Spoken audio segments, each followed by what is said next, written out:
one podcast, mining the Magic the Gathering community for salt. This is the Howling Salt Mine. It's the Howling Salt Mine. The Howling Salt Mine.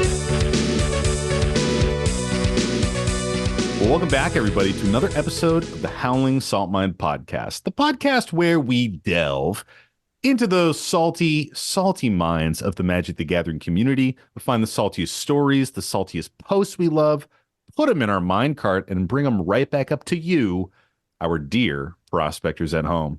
As always, I'm your host, Sam, and I'm joined today with my two co-hosts, Mike and Tony.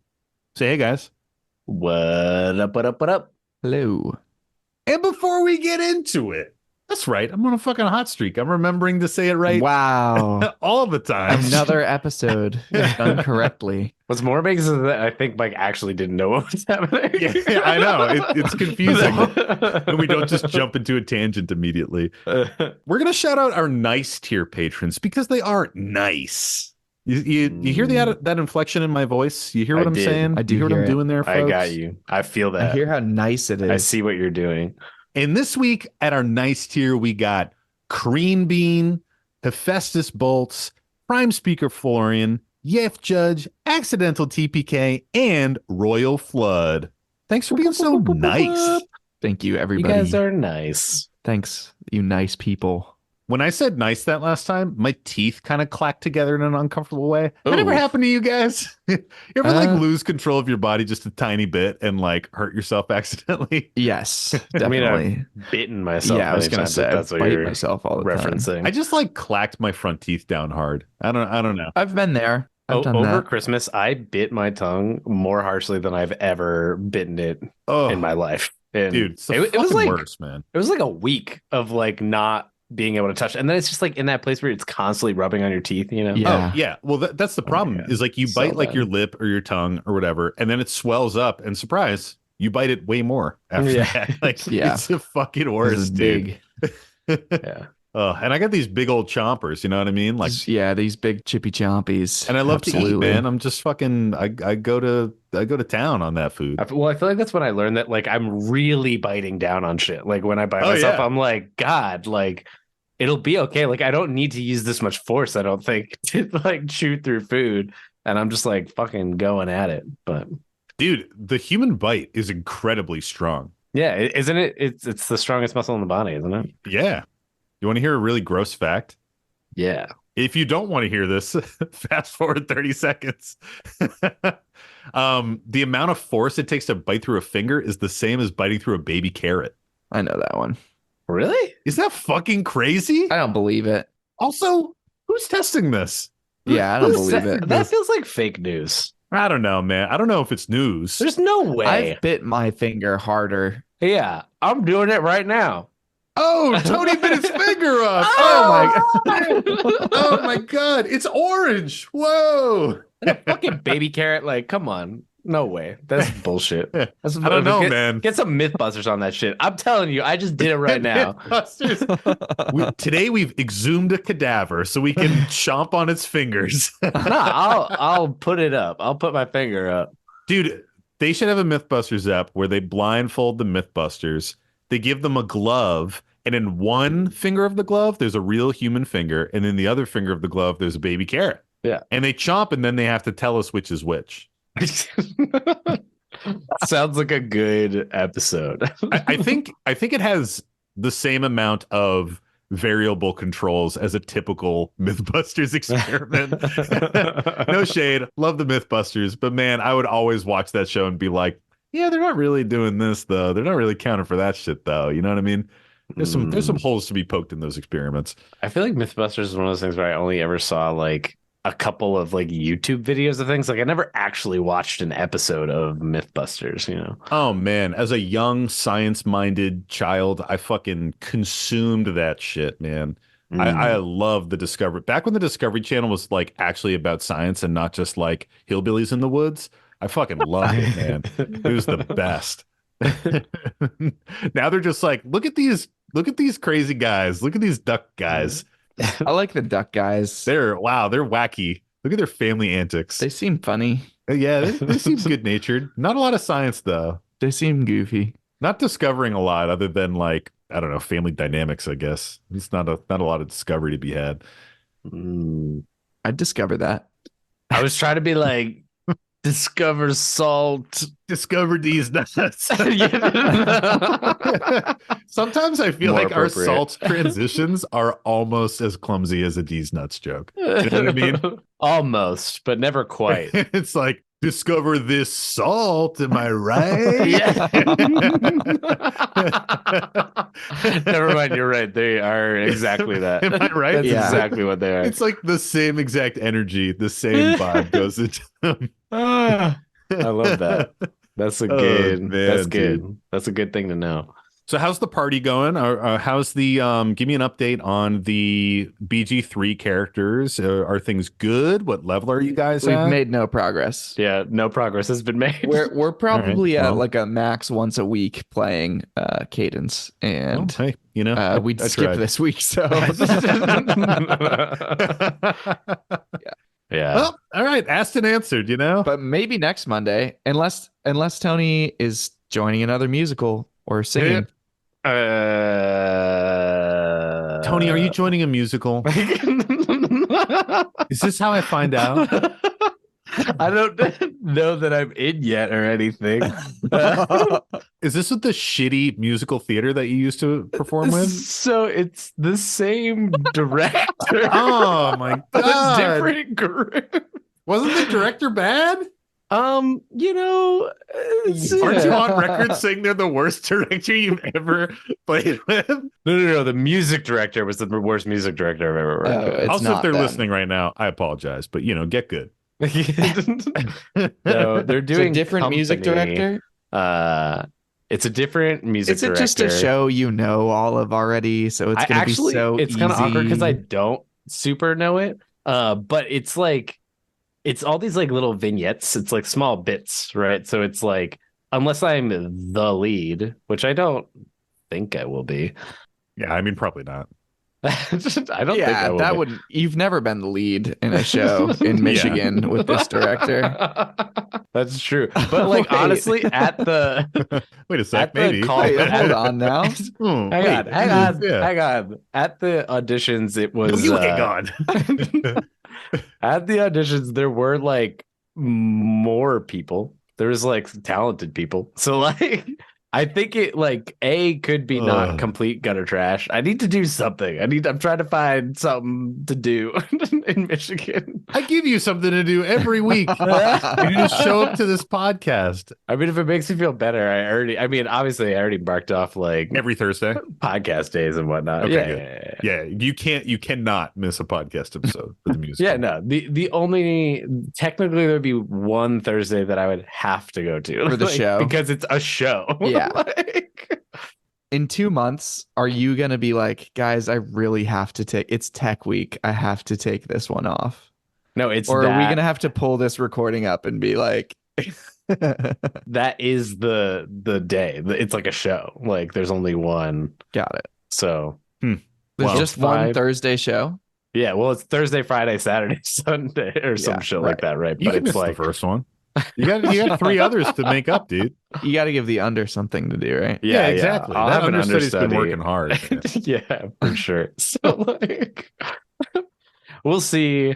This is kind of crazy and unrelated, but I did just think up a change to the contract for the Howling Salt Mine. No musicals. Super unrelated. Super really. concise. 2-word Yeah. No clause. one can do any extracurricular It do- activities that aren't It podcasts. doesn't need to say that. It just needs to say no musicals. It doesn't have much to do with what we're talking about now, but it is kind of like an interesting little change that I think 2 of us will really like.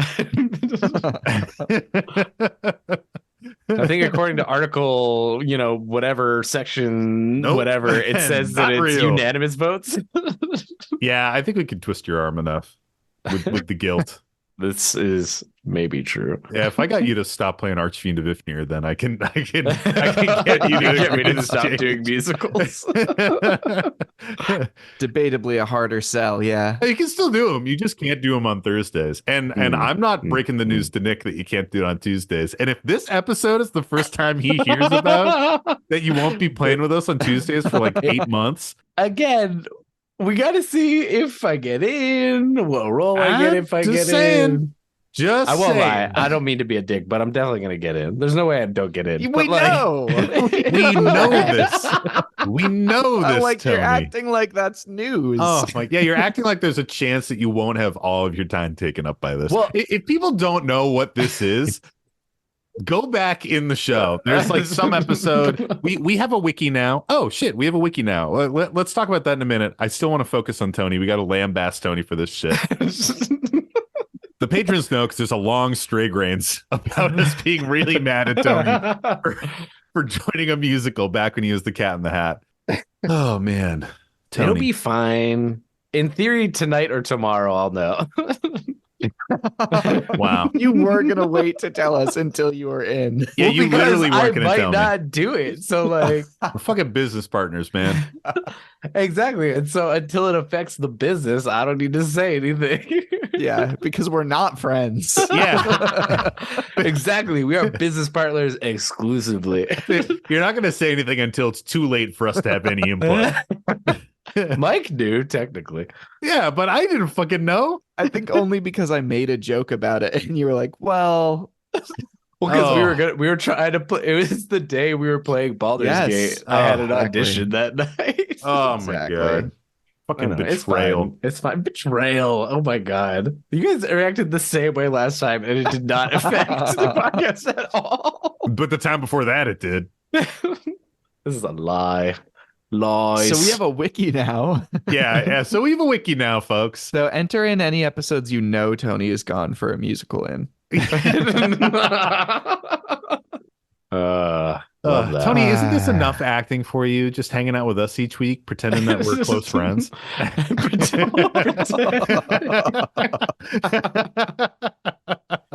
You're right. What am I doing? What am I fucking doing? Get back in character, dude. Get back in character. Yeah, the hatred is starting to peek through. Yeah.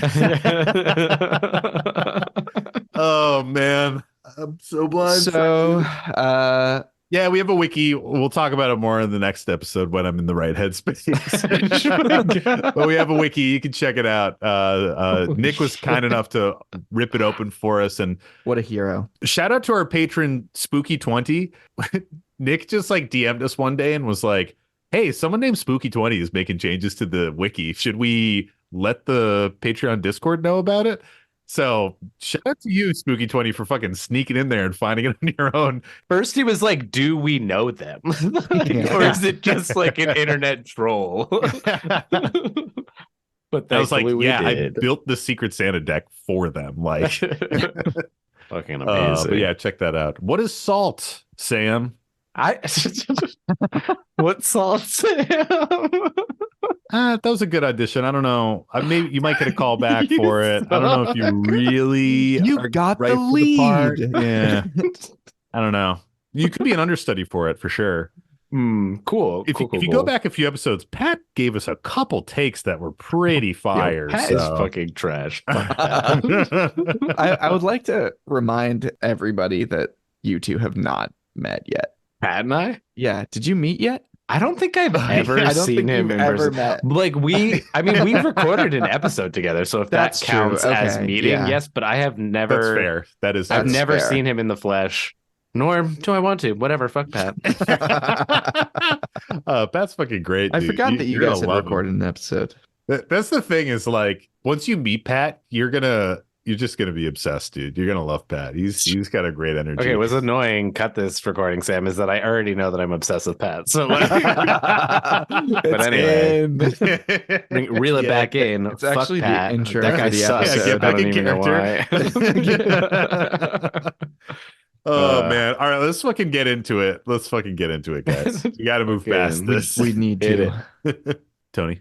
Oh, what's salt? Well, I said it. I thought you were just going to define it or get into the mind. Yeah, I'll go. I mean, we had to redefine. I apologize. We do have to go back. Salt is when you work really hard on a podcast. You set it up. You got a good contract written up.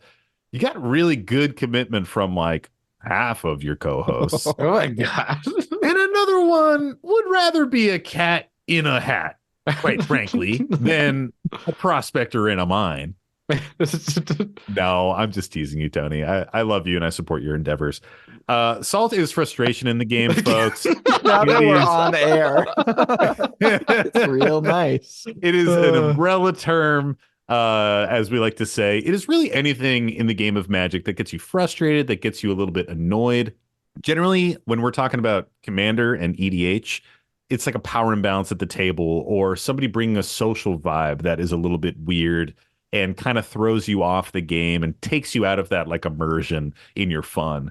It's somebody, dropping a deck that's a little bit too overpowered for what you talked about in your pregame conversation.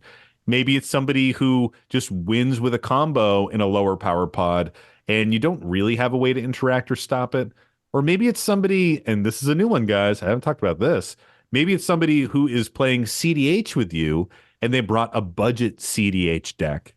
And that can cause some salt because you expect certain decks in CDH to have certain cards, to have certain powerful spells, to be able to compete, to be able to interact. And sometimes you rely on that. Sometimes you rely on the blue player having a force of will. And if they only have a 2 blue costing counterspell and no free counterspells, that's going to cause some salt. And we're going to talk about salt from the small grains to the full shakers. And we talk about it so that we learn from the salt and are less salty in a future game, hopefully. Hell yeah. Hell yeah. Still hasn't really stuck for us. I don't know if we've gotten more salty. We've had like times where we've become more salty. I think it's calmed down a little bit now, but it still happens. I don't track our games as much anymore, so the record does not exist. We track it a little bit. I track like every third game, probably. I appreciate that. Yeah, mostly I've just freed myself from the tracker. I'm just employing more of a random sampling technique. Yeah, that's good. Yeah. At all the games that you win. Yeah. They're randomly sampled.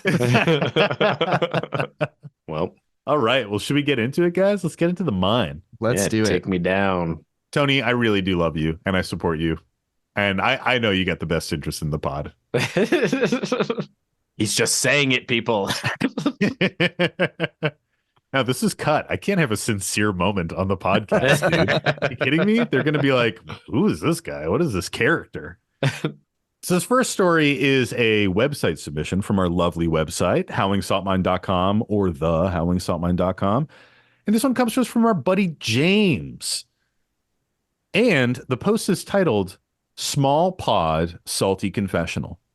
And the story goes, Dear Saltmine Foreman, I have a story I wanted to share from the early days of my magical gathering. Ooh. I was introduced to Magic late in college. Being someone that loves board games and the complexity they bring, Magic was love at first sight. I can remember thinking Platinum Imperion was the most broken card possible. That's because it is. Yeah, it is still pretty broken. I enjoyed it so much that after graduation, I introduced it to a couple of friends.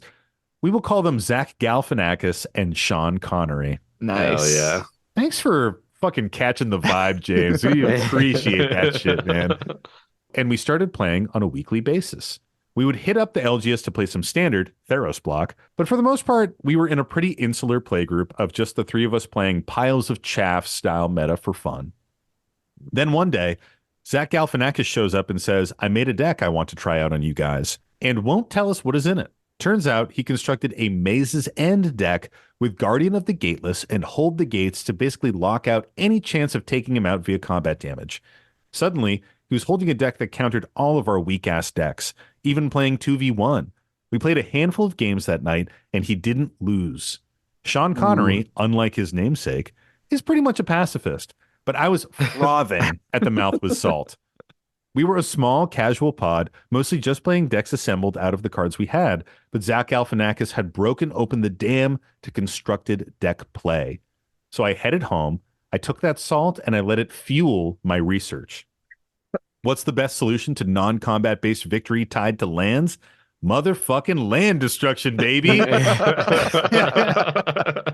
Not just your vanilla land destruction. I'm looking for some serious targeted land destruction tech. I find my friend Liquimetal Coating, and it's off to the races assembling a Gruul artifact destruction themed deck.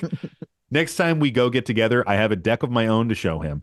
Zach Galifianakis plops out his Maze's End deck, and we shuffle up and draw. Turn 3, I drop Liquimetal Coating and pop one of his lands. He starts to sweat, the salt beginning. Turn 4, I drop a Days of Calamity on him, and being behind in lands, I close him out. Zachary G is so visibly irritated that I built and bought a deck just to shut him out, but he doesn't want to let it go, so we go again. This time, I pull up the Pièce de Résistance. Turn 4, I cast Splinter on one of his gates, and he scoops and says he is done for the night. The next time we played, he had slotted in some artifact destruction into his deck, and it was much more balanced affair because, frankly, the deck was only ever mediocre. Do I feel remorse for aiming to cause such salt? Not a chance. Nothing can take away the sweet, sweet taste of turning salt tides back on him that night. Oh man, there are some Thanks, Jen. absolute gems of spicy cards in here too. Yeah, should we hit some and just read some for folks? Absolutely. Just for the fun of it, man. Absolutely. I've got Splinter up, which is the last one mentioned. Yeah, hit us with that. And I think he Liquimetal Coating to a basic and then hit it with Splinter. Is that what it said? Yeah. Yeah. Splinter says remove target artifact from the game. Search its controller's graveyard, hand, and library for all cards with the same name as that artifact and my remove them God. from the game. Oh my God. That's so awful. I did not realize that was that bad when I read it. That's What a brutal. delight. It's like it's so irrelevant in the commander format. But if you Liquimetal Coating a basic, it suddenly becomes significantly more relevant. I That's so too would funny. scoop. I would fucking scoop to that shit. I mean, who wouldn't scoop? You literally can't do anything. Yeah. Days of Calamity, also hilarious. It's a 5-mana 6/6 trample, and when it deals 6 or more damage to an opponent, destroy target land that player controls. Yeah, and that one is 5 hybrid Gruul mana. That's in the Shadowmoor cycle of like I don't know what they called those, like avatars. It's like they're basically like guild avatars for lack of a better term. This reminds me of when you, Mike, brewed a single target land destruction themed deck and brewed it and showed it to me, Tony, and Nick. And we were like, you better not play that. And you were like, you guys are fucking telling me what kind of decks I can play and what I can't play. And we were like, I mean, you can play it, but like, it's not going to be fun for any of us. And thankfully you never built it, but Yeah, and then Nick built Tiny Bones. yeah, and fucking closed shop after 2 games, man. That deck was bad. Yes. Another funny card mentioned was what was the angel named? Guardian of the Gateless. Can block any number of creatures. It gets +1/+1 for each creature it's blocking. So like if you're running just an all 1/1 counter strategy, this is just blocking all of your stuff every single turn and living. Oh, that's really interesting. I love this story, man. Like this is obviously there's salt here, but there's some sugar here too. There's this moment in like early Magic metas, and you know, it's something that like Tony and I kind of lived through together, where when you have these insular kitchen table metas, there's always a point where the arms race begins. Yeah. And you can kind of look back on it and be like, what's the moment where we all went from building chaff decks to building like decks that are teching hard against each other? Yeah. Yeah. Again, it's just beyond just like the cards that are available to you. Like all of a sudden you realize, oh, we can just like construct decks, like real decks. Yeah. Like not just I've got a fucking, 4/5 for 6 that I'm like playing because it was the best thing in the box. Right. And I feel like I do distinctly remember it happening and like starting to do that. And it always started with like 1 or 2 cards for me. Like, and it was definitely TCG Player. Like I feel like one of my roommates discovered TCG Player. Because again, this was like a while back when it wasn't like so rampant. Yeah. And they just came to fuck one night. And we were like, what the fuck fuck is this deck? Like, where did you get all these cards? And he's like, TCG player, man. Like, he just ordered like fucking 50 cards and just like slotted some things into his decks. And then all of a sudden we were like, what? And then the arms race began. Like, that was literally what happened. It was great. I remember it in my group. So my like group, Tony and I played together and I played with his roommates, but my like OG Magic group was me, my roommate Juan, and my roommate Andre, and our friend Adam, and then a couple of like people who lived upstairs from us.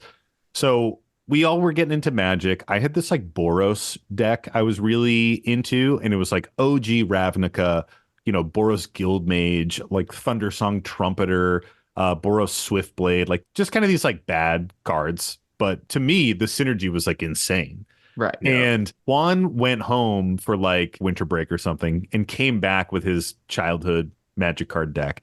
And he had a mirror deck that was affinity for artifacts. So it was like our first time seeing anything from Mirrodin and anything affinity for artifacts. And it wasn't like crazy, but he, was playing like mana dorks, which back in the day of just mana creatures and no removal, which is pretty much the meta we were living in, like any ramp was insane. Yeah. It was like, one, why is that even a slot in your deck? Two, holy shit, he's casting something huge on turn 4. Like, this is crazy. Yeah. I've never seen tech like this.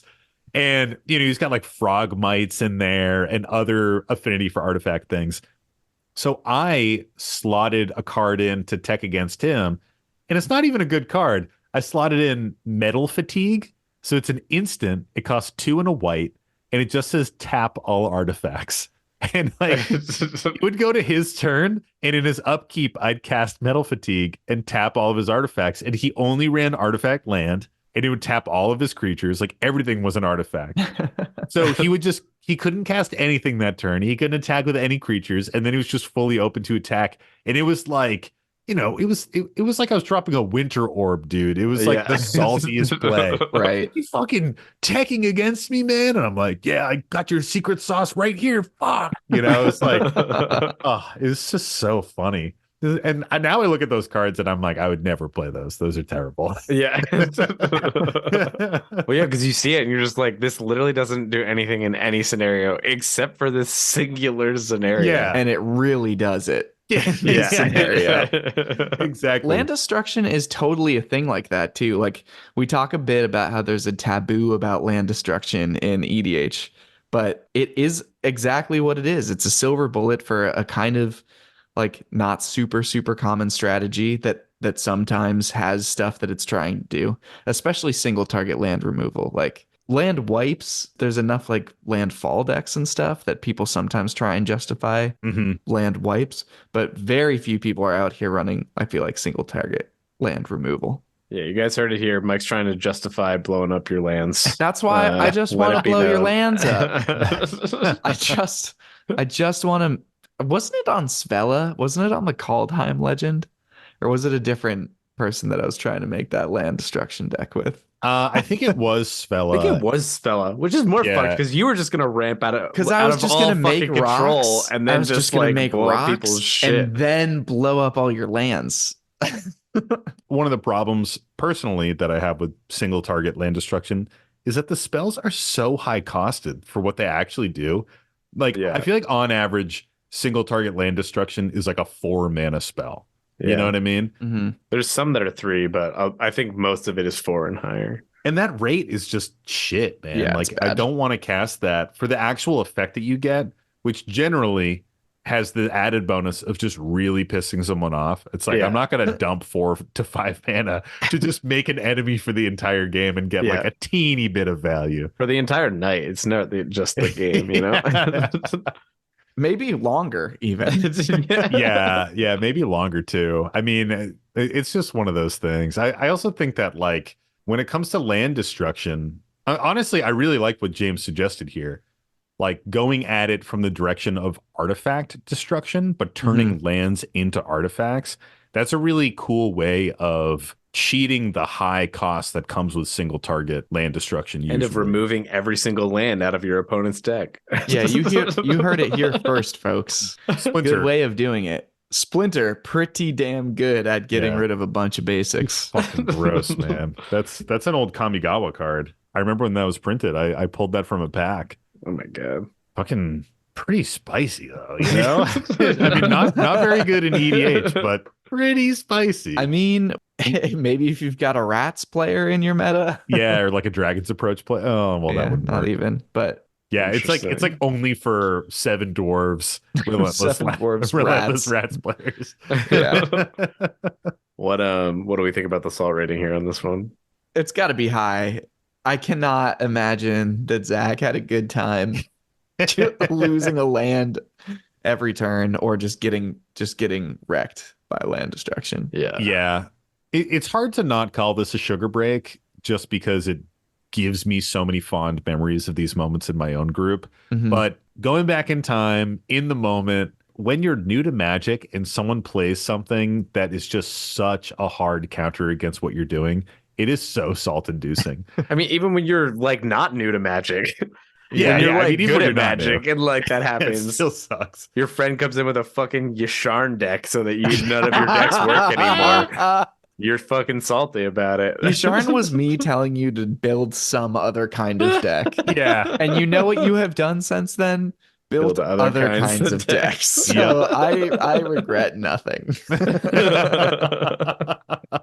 That is so true. But yeah, I mean, if I was in Zach Galifianakis's boots, I would be salty and justifiably salty. But to be fair, Zach brought the fucking lockout deck to the party first and was the first person to bring the gun to the knife fight. So when you show up next time and someone else has a gun, I don't think you can really be like, I don't know. I mean, you can be salty and you will be salty, but it is justified. I mean, Zach just set them free. They didn't even know. They didn't even know they wanted to be freed, but he did it. It's the thing. Yeah, he pulled By them out totally of the fishbowl trapping and put them them. into the pond, you know? Yeah. By totally trapping them, he actually freed them. So Yeah. It's like a hamster that escapes outside and realizes the world is huge, you know? It's huge, but it's dangerous. Oh, How about man. another? Yeah, let's fucking do it. That was a good one, man. That was a great one. So this next one comes to us. This is another website submission, and this one comes to us from our buddy Anthony. Thank you, Anthony. And this post is titled Sowing Salt, and it is SEWING salt. Sowing it. Is that typical sewing spell? I guess Well, it is. to sow salt would be like SOW. SOW, right? Yeah. But to like sew, I'm knitting. Well, not knitting, Yeah. but sewing. You're embroidering a embroidering salt crystal. I'm envisioning either this. Is this a typo? This is or going to does this have something? Well, I was going to say this is story? either going to be about sewing clothing in some way, shape, or form, or we're shitting on this person for spelling it wrong. or it's just typing. Either way, Anthony, we love you. Sorry, I also make many typos in my life. Quick aside, low key, I feel like I can't type on my phone anymore without making like a billion typos. Anyone else in that same camp? I've been in that camp for a while, but the real problem comes when I don't have autocorrect. Did you turn it off?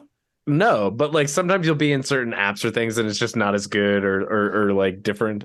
Yeah, I feel like Discord falls flat 50% of the time. Which with has that also shit. meant that like even in my real world, like Word will autocorrect things as well all the time. But like if I'm just typing, I'm just like hitting garbled letters. And I'm like, it'll get close enough, and it usually does. But anytime it doesn't, I'm like, shit, how do I spell? Like, what is English anymore?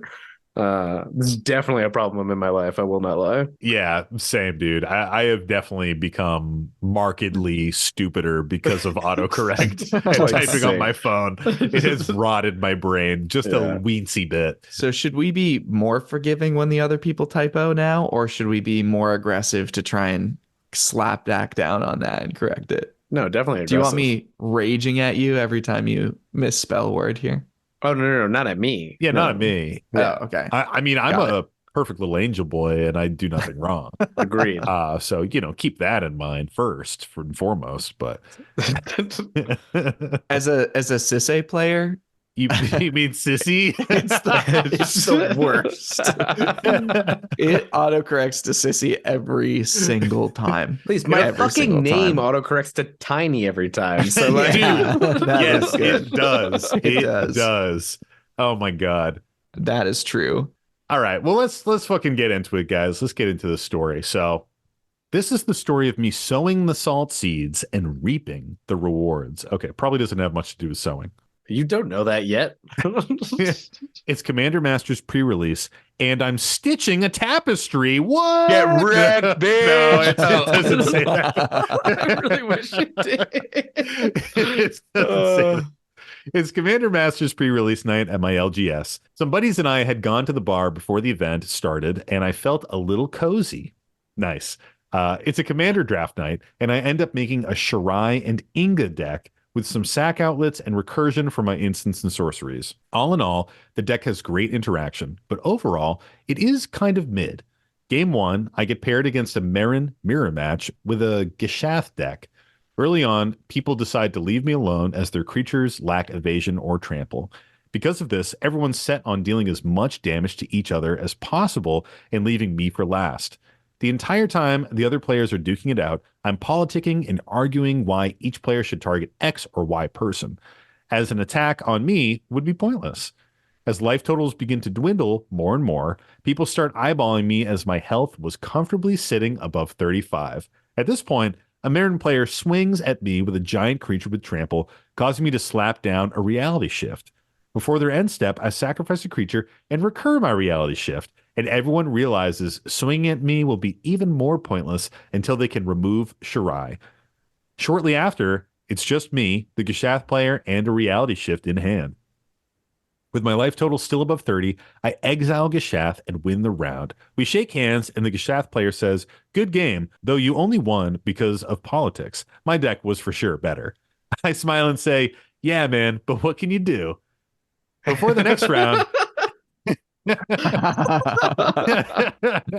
That is such a great response. yeah, what can you do, man? Yeah.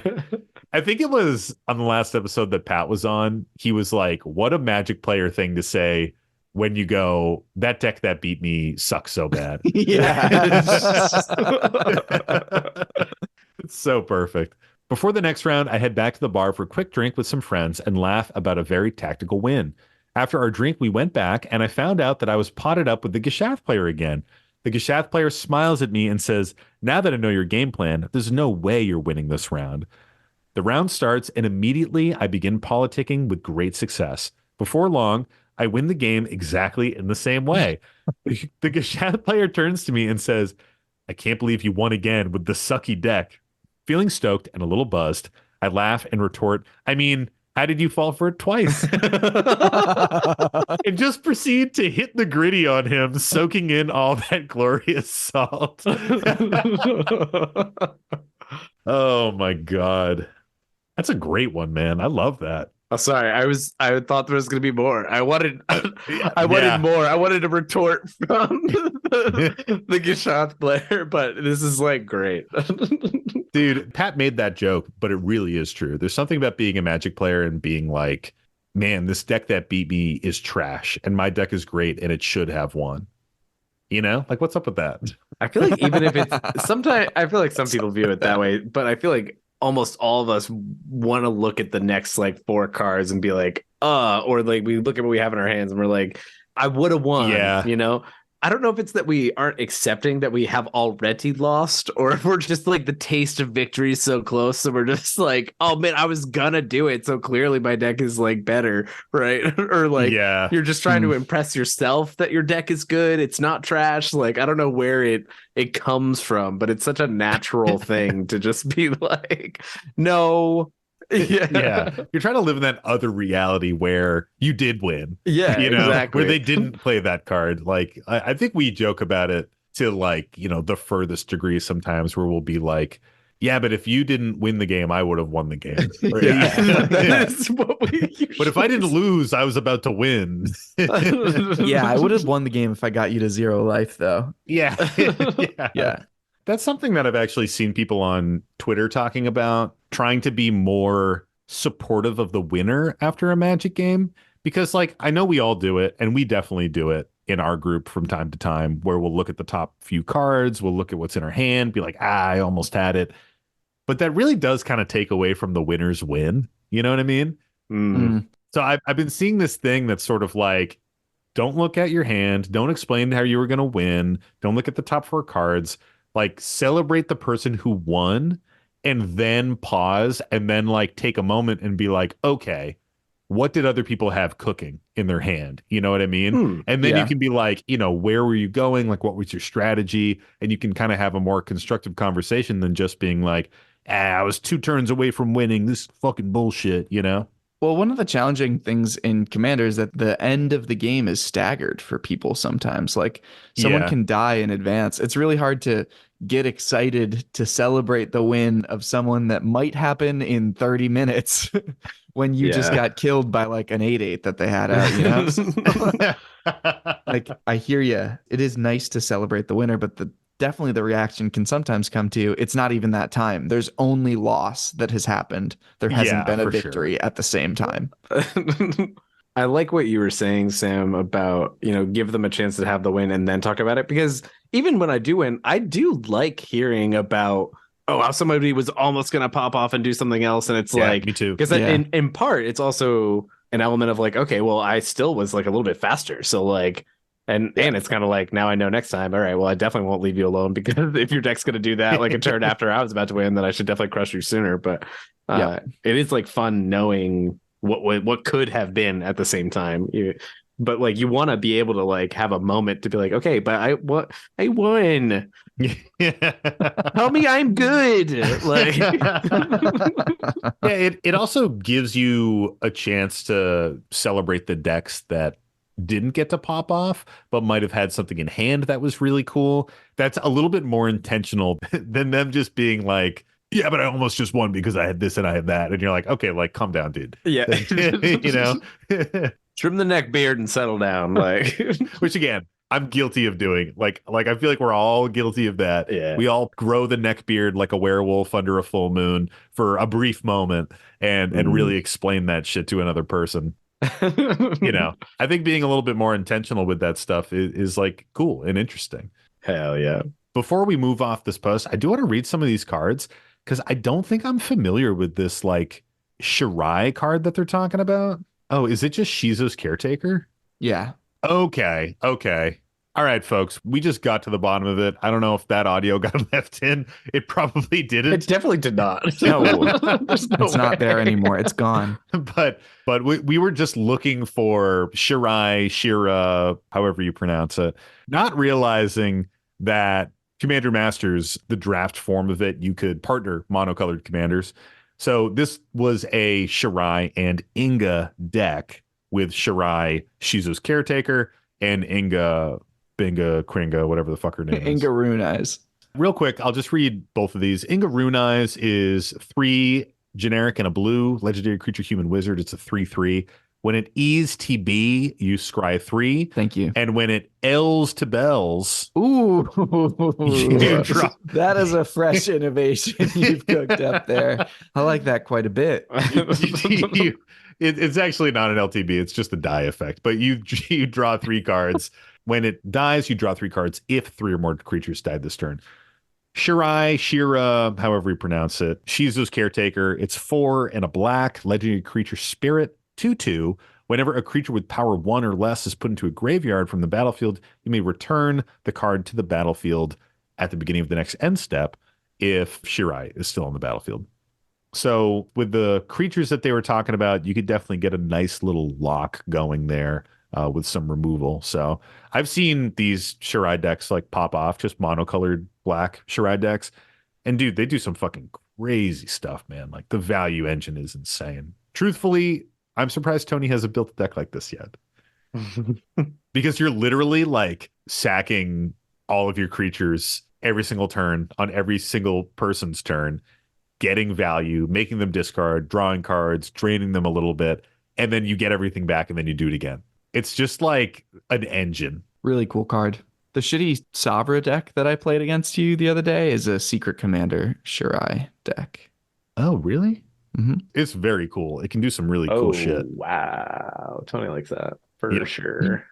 Yep. I know you're serious about it when you use the third person. Yeah, that's definitely how I function. Because that's also a delayed trigger, right?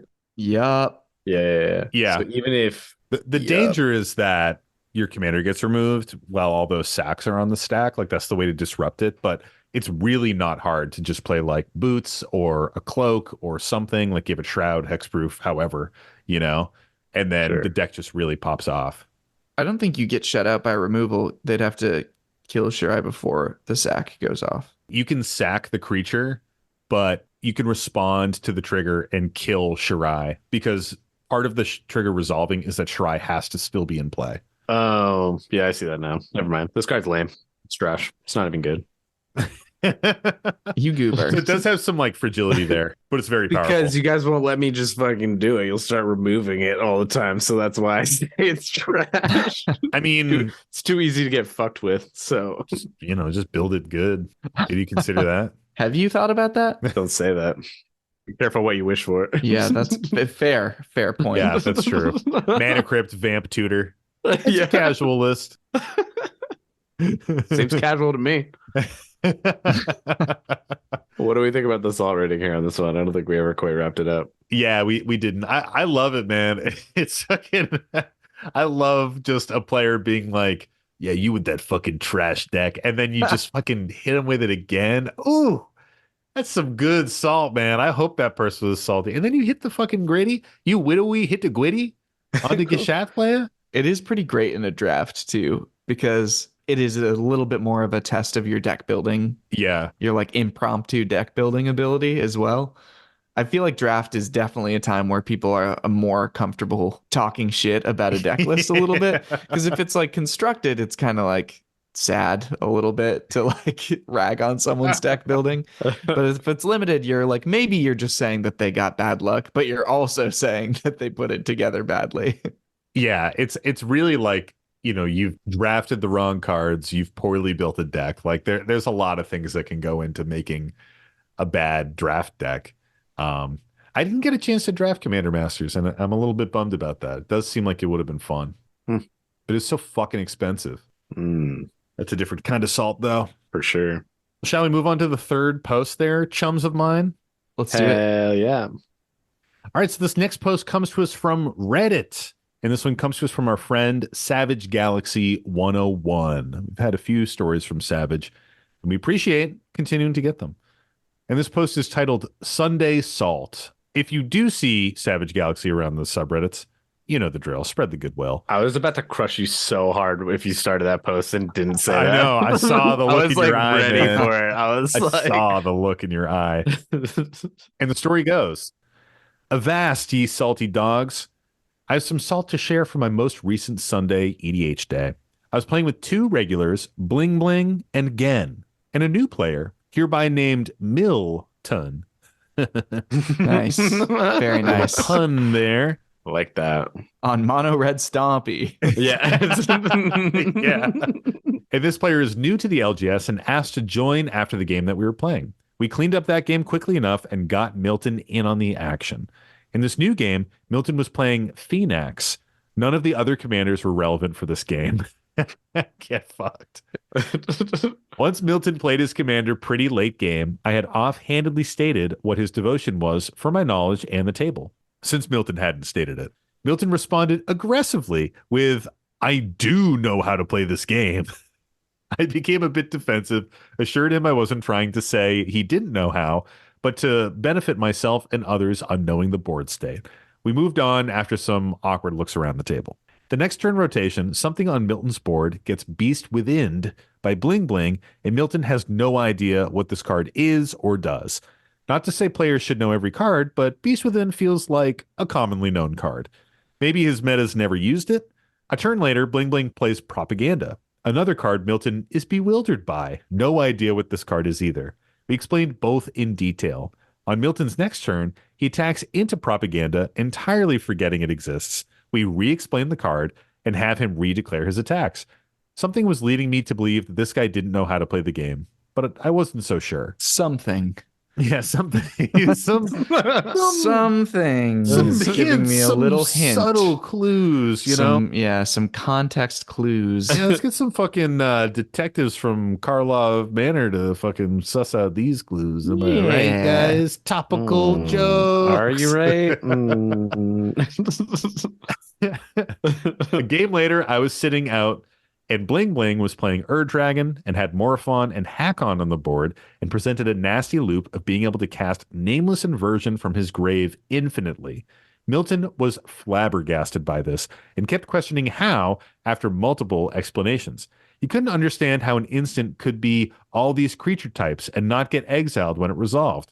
I don't blame him for not initially understanding, but after the turn comes back to him, Milton plays a creature, passes the turn, and his creature gets killed by Nameless Inversion. Milton is befuddled once more. His voice was frustrated and raised throughout his entire interaction, and he left promptly after the conclusion of the game. I still don't know if he knows how to play the game, and I don't blame him. This game is wacky most of the time. I do recognize my stories have some length. Insult, we mine, savage. I love that insult we mine. Insult, we mine is good, dude. That's a good That's little, great. good little catchphrase there. I That's like powerful. that. I like that. It is. Man, Milton, I think we've all either been or encountered the player that doesn't want to be corrected, but also needs some help with corrections. You know what I mean? Mm. To be so spicy when somebody is like, oh, Phoenix, this is your devotion. Phoenix is probably this right now. Like, oh, it's not a creature yet. It's still an enchantment, whatever. And to be so grumpy about that and then like need a lot of help with other cards and mechanics, like, I get it, man. It's a complicated game. You know, I think you want to show that you know what you're doing and not seem like a newbie. Sometimes you just got to accept the help that others offer you, you know? If you are, maybe approach it with a little bit of humility. Yeah. But man, the second someone snaps at me like that, I'm like, I don't want to fucking help you anymore. Yeah. It's not even a want anymore. It's just an okay. Yeah, exactly. I'm not going to now. Yeah. Yeah. That's where it lands for me. I don't need to put any effort into this anymore. Yeah. Have either of you like experienced this kind of a thing? I don't know if I've experienced it in Magic, but I've definitely experienced this in like tabletop miniature war games. Like I used to play War Machine Hordes. I've definitely talked about it on the show before. You think Magic is complicated? Fucking tabletop war games, man, are insanely complicated. Yeah. It's like playing chess, 200 chess pieces, and they all have individual rules, and they're not written down, and you just need to like kind of know it. You know what I mean? Yeah. Like at least Yeah. Magic, you could read the card, and hopefully it explains what the card does. But in these tabletop games, It's all like in codexes that you have on the Yeah. side, right? or you have like a small reference card, but it doesn't explain like everything, and Yeah. there's a lot of like shorthand and stuff. So And you got to have your tape measure handy.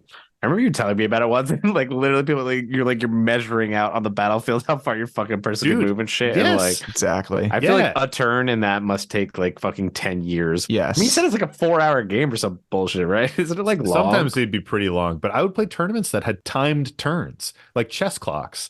Yeah. So you would have like an hour to play the game fully on your side of the table, and your opponent would have an hour, and you had I to thought like, you were about to be like, you have an hour for your turn. And I was like, holy shit. but like an hour total in such a complex game, like you got to execute fucking fast, man. And you know, you talk about measuring and like someone's measuring not correctly from their base, and you have to be like, actually, this is how you measure. Yeah. And tensions are high, and people are getting frustrated because it's a tournament and we're playing competitively. And you know, there's just a lot of salt that was happening then with like disagreements and shit like that. And you don't want to walk in and seem like you're new and like you're going to get taken advantage of or steamrolled and stuff like that. And I think that is a really hard place to be, because you know, it's hard to be like vulnerable with strangers and to be like, hey, I'm new to this and I don't really get what's going on here. And you want to seem like you know what you're doing, and sometimes you just obviously do not know what you're doing, you know? Yeah. It's about being okay with that, like you sort of said before. But I do find that in general, I feel like Magic tables are like really good about that. Yeah. Because there are a lot of people who are just like new. Like I feel like it's a thing where anytime I go to a convention, anytime I even play just like in an LGS out in the wild or something, I feel like I constantly interact with people who like don't have that much experience or are new. And I think it's pretty natural that the whole table will generally just be like, okay, cool, and like be chill about it, and like, Definitely. but just don't be a dick. Yeah. That's what I meant by like, have a little humility. It's like if you're coming in as a new person to the game, you're doing a disservice to the table a little bit, but also really to yourself by not just like accepting that you don't know some stuff. And if you don't know things, you need to rely on the other people at the table to teach it for you, unless you're like Googling stuff on the side on your phone the entire time, to try and catch up. And that's not going to happen fast enough. So. Yeah. Just pulling up your primer on the side and like Right. fucking ripping through it. I definitely haven't done that with CDH games ever. Trying to read the rulings on Dredge. I feel like you haven't played it since. Are you just like goldfishing it constantly, or are you just harassing me about Dredge? I played it a fair bit when we did the Secret Santa event. Yeah, you played it all day. So I had tried to make some changes to it right after we played, like the first time. Like I just made them on a Moxfield list. Then I played again with people on the Secret Santa day without the changes. And I was like, oh, all the cards that I cut, because I was like, this card doesn't matter when I was making changes, all critical pieces of the deck. So I really just deleted that and restarted with the initial list that you'd given me and was like, maybe I'll make some more subtle changes first. Nice. That's I mean, so I was good. only asking because you keep bringing up the Dredge piece. Yeah, so I I'm was mostly bringing it up because I still can't believe you did that to me. I mean, you're one of my smartest Magic friends, so figured Oh, you could thank handle it. Oh, you know what? I take any upsetness, angstitude out of the equation on that. I'm glad you Take my corrected yourself angstitude there. out. So, what do we think about the salt rating here? This would be pretty high salt for me. Mm. Like not full shaker, but definitely like 2 heaping spoonfuls.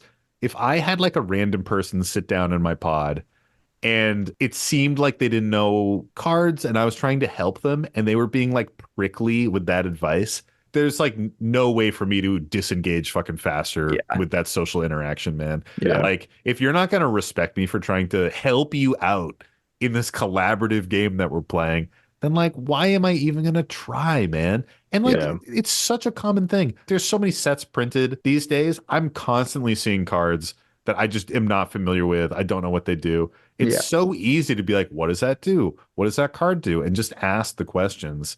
And to be like so huffy and grumpy and like off-putting with it, I don't know, man. Like you're just kind of asking to have a bad time. Like you're gonna have a bad time and you're gonna make other people have bad times. Exactly. For we sure. talk a lot about people being rude to new players as like a huge pet peeve. Like you want everybody getting into the game to have a fun, enjoyable time, but that is a little bit trumped by if someone is being really rude and prickly and off-putting towards you, it's going to be hard to continue enjoying a game with them. So you don't have to keep helping them. You can kind of accept that this is not going to be a positive part of the game and look for a different table. Yeah, I feel like I know it's the wrong thing, but my interaction would probably definitely be like, okay, and then I'd do everything I could to crush them. Yeah. And then I also, when they did something wrong, I'd be like, actually, no, that's fucking wrong. Like, I don't know what to Well, tell that's you. what they That's not had how to that do rule with the works. propaganda situation. I know. It's like Yeah. that's a straight up like illegal action if you're not paying, Yeah. That's the problem with that shit. With propaganda, like you said, it is just an illegal action. You have to be like, no, you can't do that. You have to take it back. That's why Ward is kind of great because if somebody does stumble into it, you'd be like, well, that spell's countered now. And they'd be like, oh, well, can I take it back? It's like, well, you actually can't take this back. With propaganda, you have to take it back. Like if you don't have the mana to pay, you absolutely have to take back the action. You know? Which is always an interesting fine line when that shit happens, when it's like literally an action that you can't do. Yeah, you cannot do it. You have to like try and when you miss that shit and have to try and wind it back, like that's the thing that happens with like Lavinia Azorius Renegade all the time, because it's like if you cast something that has 0 mana cost or is free, it gets countered. But if you cast something that cast a non-creature spell that has CMC higher than the amount of lands you have, you just cannot do it. So there's this weird distinction just on one card where if you do one thing, it gets countered. If you do the other thing, you just say, oops, sorry, and put it back in your hand and rewind. And it's kind of weird, you know? Yeah. Maybe this is a hot take. I kind of wish more Magic cards had harsher consequences for stumbling into them. You know what I mean? Maybe. Like if you couldn't pay for propaganda, your creature just gets a stun counter and it's tapped and it can't untap. I feel like the easier thing is just like whatever it is just exiled. So that like in all scenarios, if you do a thing, like the spell is just exiled, the fucking creature gone. is just exiled, like whatever it is, it's just gone. That'd be so brutal. It would be brutal, but like it would probably like make stuff happen less. Yeah, I suppose. You would Those learn. moments would truly Don't like learn today. they truly test your play group's acceptance of takebacks too. Yes. Because we've talked about this with like the board wipe that kills things don't move, I think, that kills things when they tap. Or like all kinds of these other like gotcha effects. They're really tough because if people are even remotely okay with takebacks for things that are like, oops, just kind of like a normal mistake, then you have to be like, okay, but that does not apply to these things where the intention is for you to kind of misplay into it. Yeah. Yeah. And now we're getting like off topic and onto other things, but it's just kind of like that game of sometimes you don't want to point out the thing because you want to get them with the gotcha. Mm-hmm.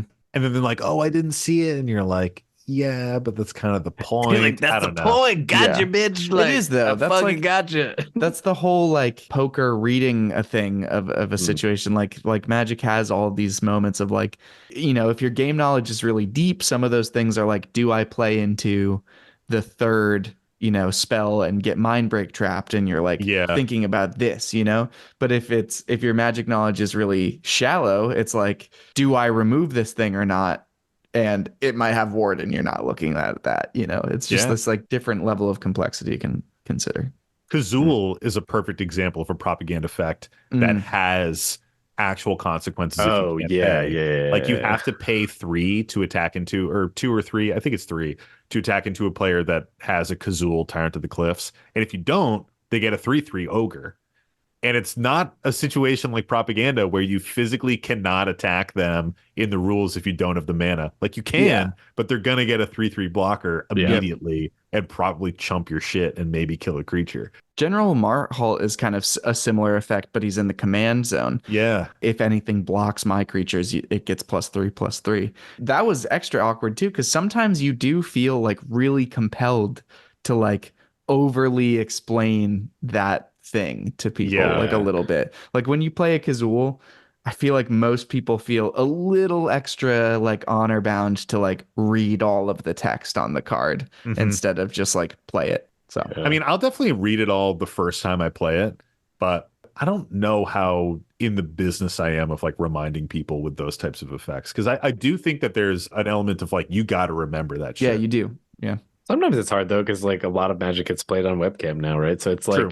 in reality, I don't know about you guys, but like we show our board states. I don't really know them. Like they're like relatively clear. I guess like technology has gotten better, but when stuff gets complicated, it's hard to track like via this like small picture on my fucking, you know, screen. When I'm 20 minutes into an emoji cascade turn, you just gotta trust I'm doing my shit. Like that's definitely where it's at. I'm just like, whatever. Am I dead yet? Am I not? Yeah. Cool. My turn. I'm gonna go. And then when I go to swing at you, like, what the fuck is over there? Like, this is the butt on my thing. Can it get through or not? Like, and I'm relying on you to be true to me. But anyway, is it that time of the week? Oh, Tony. Hey. I think it is that time of the week. That's good because I wasn't sure if we had done 2 or 3 yet. So like it was a little bit of a legitimate question, but I'm glad it's that time of the week. Your instincts are correct. It's the time of the week that comes every week. Every week, baby. What time is it? It's the time of the week where we say, Mike. Mike. What's the salty card of the week? The salty card of the week this week is... Some people say Commander is played much too fast. The games were better way back in the past. Let's slow it down and build up our boards. Then I'll attack you with my big creature hordes. You take 16 turns, and what do you get? Another stalled board state that's about to reset. You better not board wipe, cause I can't win. This is why I think Battle Cruiser is a sin. And that was 16 tons, by Tennessee Ernie Ford, requested by D. Beeson. Thanks, dude. Hell yeah. The way you started it, I thought it was going to be somewhere over the rainbow. Yeah, you gave Or me a quizzical look in that, Tony. something. I'm surprised you don't know 16 Tons. That's like a classic barbershop song sung by the Gas House Gang. It sounded familiar-ish, but as much as I know a bunch of barbershop, I don't know I don't know the classics as I'm supposed to. I know a couple episodes I dunked on you for singing barbershop, but now I'm going to dunk on you for not knowing barbershop. Damned if you do, damned if you do not. Yeah. That's just how it be. That's how Before it's you gonna knew too be. much, now you don't know enough. And if you did know enough, you would recognize that was a fucking great parody. Yeah. Thank you for the fucking great parody, Sam. You know what, Mike? Thank you. Thank you, dude. Fucking credit where credit's due. Thank you, man. The salty card of the week this week is Chains of Mephistopheles. Boo! That card. Okay, have fun reading it to us, Mike. Oh, I've been dreaming of this moment. Should I read both? I kind of want to read both. like the original text Okay. and then read like Gatherer or whatever. So the original text is every time a player draws a card, that player must first discard a card from his or her hand. If there are no cards in player's hand, take top card from library and place it in the graveyard instead of drawing. This enchantment does not apply to the first card drawn by a player during the draw phase. Okay, now read the English version. Clear as mud. So the Oracle text version of it is if a player would draw a card, except the first one they draw in each of their draw steps, that player discards a card instead. If the player discards a card this way, they draw a card. If the player doesn't discard a card this way, they mill a card. All right, let me hit you all. I'm still confused. Yeah, before Yeah. we keep going with this and we really get into the salty card, this is one of those cards that the most common proxy version of it doesn't include card text. It actually has a small flow chart. And the flow chart is That's actually awesome. really cleans up what the card does. Yes. So if you would draw a card, if it's your draw step, if it's the first card you've drawn, you draw a card. So simple. If it's not your draw step or it's not the first card you've drawn this turn, you have to check if you have any cards in your hand. If you don't have cards in your hand, you mill a card. If you do have cards in your hand, you discard a card and then you draw a card. So basically, like the crux of Chains of Mephistopheles is that when you draw a card, you actually need to discard a card first and then draw a card, except during the first card that you draw in a turn, and except if you have no cards in hand, then you're just milling off the top. If you have any cards in hand, you go through your whole deck, right? No. But you drew the card and you had cards in your hand and they're like discard a card and then draw a card. So doesn't it trigger it again? It's a one replacement effect. It's not triggered Yeah, the draws that occur from Chains of Mephistopheles do not trigger Chains of Mephistopheles. because there's no triggering going on at all. It's a replacement effect. Yeah. I understand now because my brain was like, isn't it just happening over and over and over again? Like, No, why? that would be wild. That would be wild. Yeah, why would they waste so much text if it was just mill your entire deck? This card makes me salty because people definitely play it and don't know how it works, and like it's already like fucking confusing as fuck. So why is Yeah. anybody trying to play it? True. I've never seen this. I think I've heard of it because I think there's like combo-y shit with it, is my assumption, but I don't think I like it. If that makes sense. I don't think I like it. What a hot take.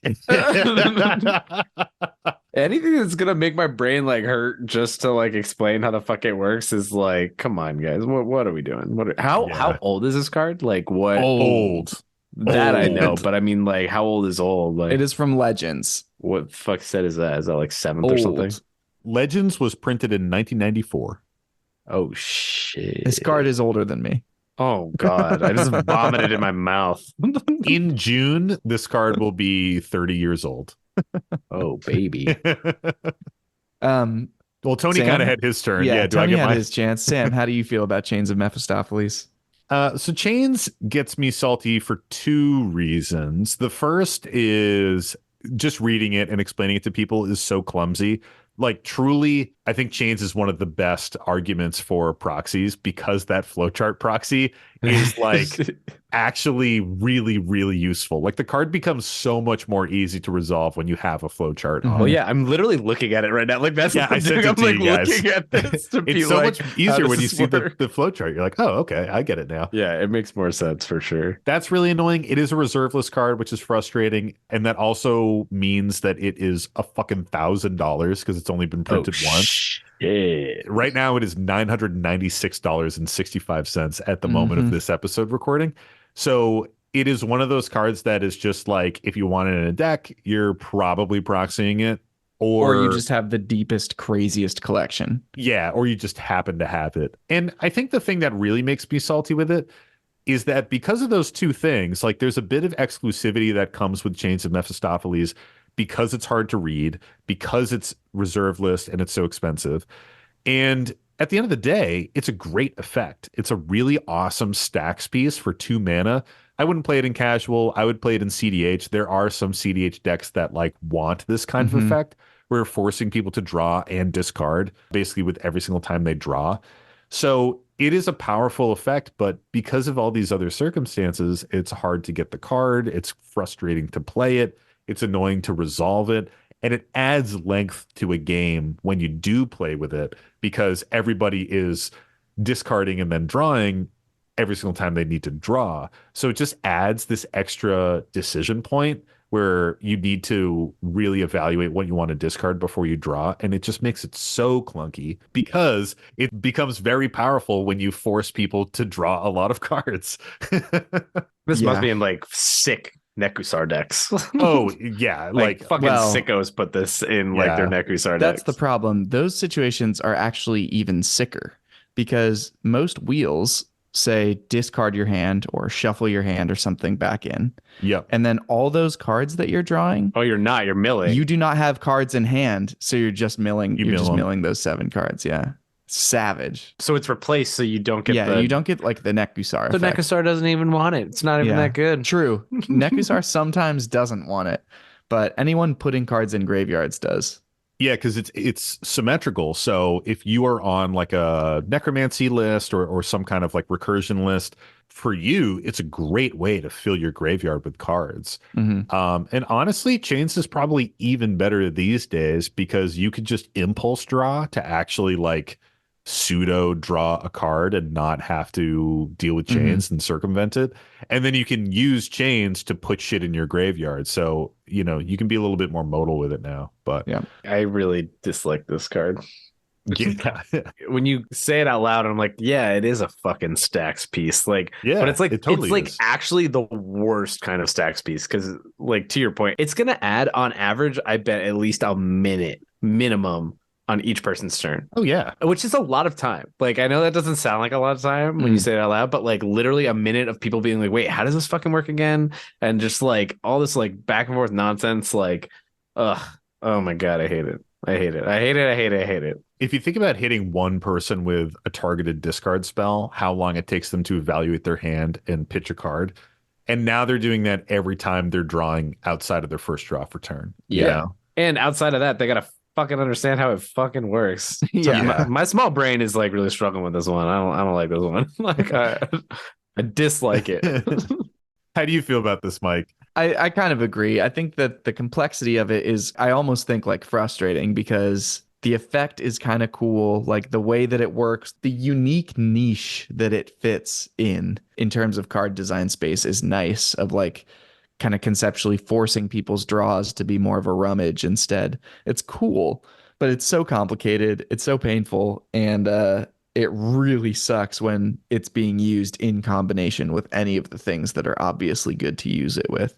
Yeah. But they're not even that obvious because you have to kind of grok how the card works first in order to even understand how it's going to interact with all of these other effects. So it makes it super painful. So Mike, where does it fall on the salty card list? why don't you both tell me? Write down your guesses, folks. Write down our guesses. In the top 300 salty cards. I got mine. It's also who in the fuck templated this? Like, this is for a kid's game, right? Like Magic was considered a child's game at the time, right? I don't even know if it was released as a I don't kids know, game. man. I don't think so. I think it was I don't always. care. Even if it's an adult's game, like, come on. I didn't write my thing down. Hang on. Like I'm pretty sure Mephistopheles is like a demon from the Bible. You know what I mean? Like, so Yeah. I don't know if this is like for kids necessarily. Ready? I'm ready. Show 'em. I'm locked. We got Tony with 237. And mine is 99.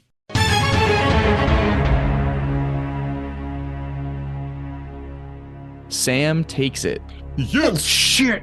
It is 133. 133. Oh, man. I was Yep. going to say 137, and then I changed to 237. Well, shouldn't have been bad. I'm doing that Magic player thing where I'm like, I would have What won was the if top I card of your like, library? yeah.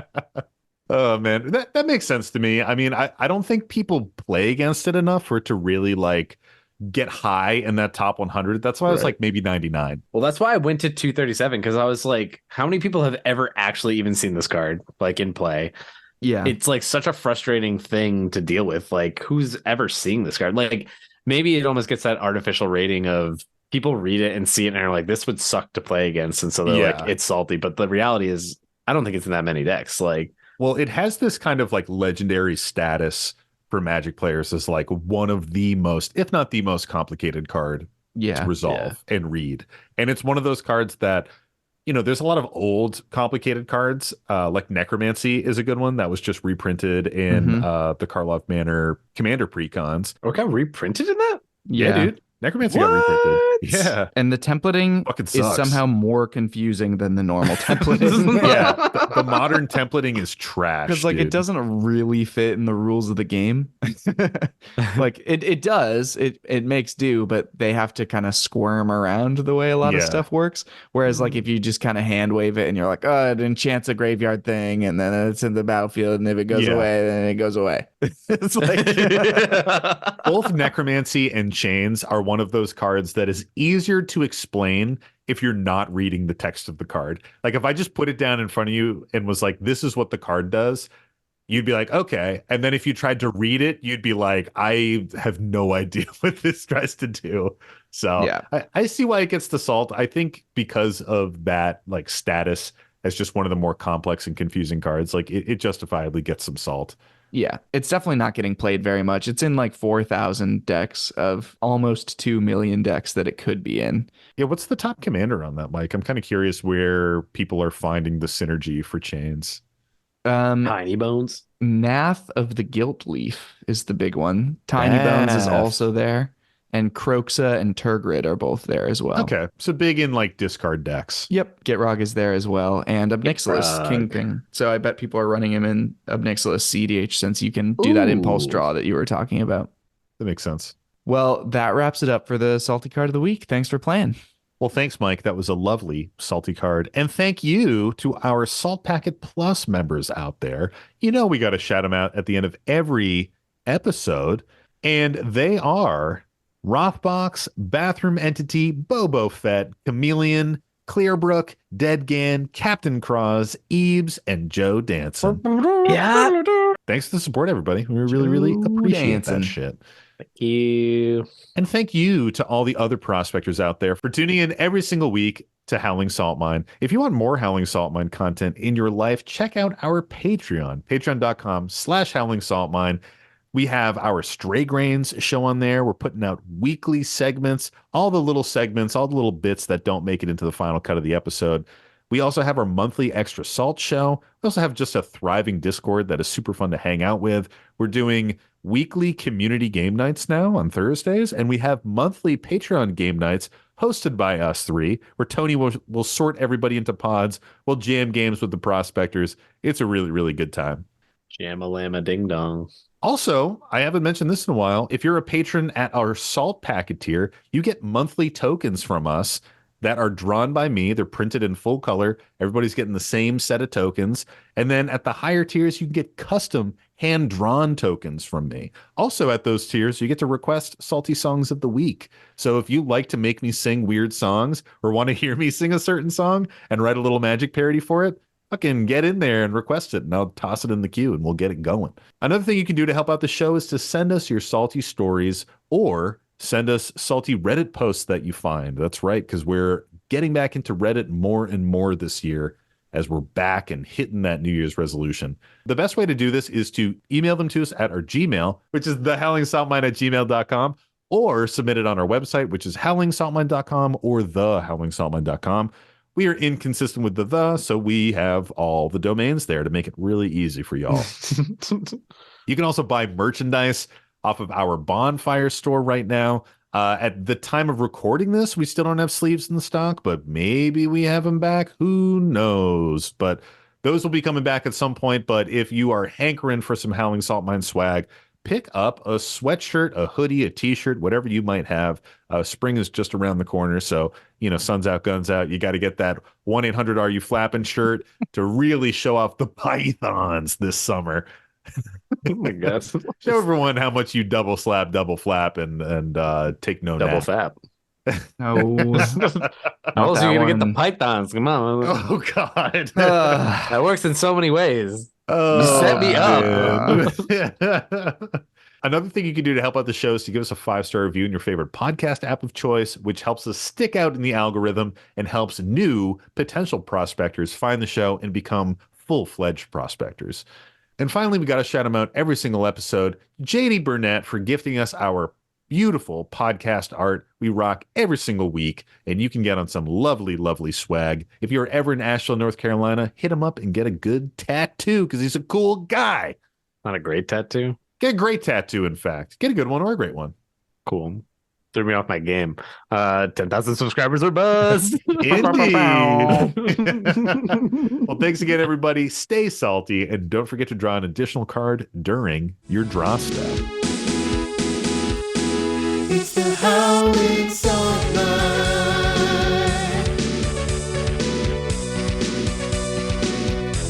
The Howling Salt Mine.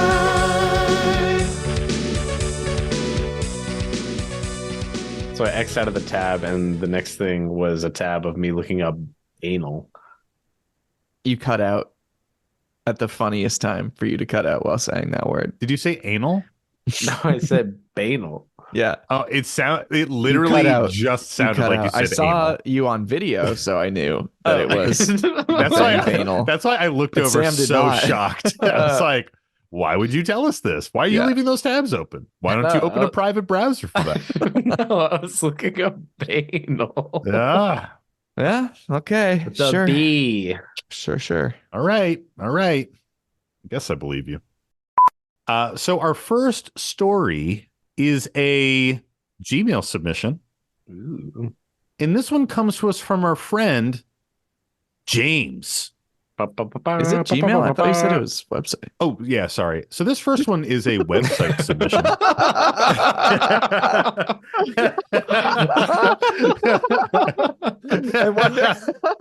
wonder how many times that's happened in the past. Well, I get the notifications in my Gmail, so I'm like, yeah, it's a Gmail submission, right? Some buddies and I had gone to the bar before the event, and God, I also went to the bar before this episode. Oh no, is 7th edition 7 the 7th thing of cards? Yes. That's crazy. Yeah, it is. It is, Tony. For tuning in every For single tuning no in. no no for tuning in Churn and earn. nope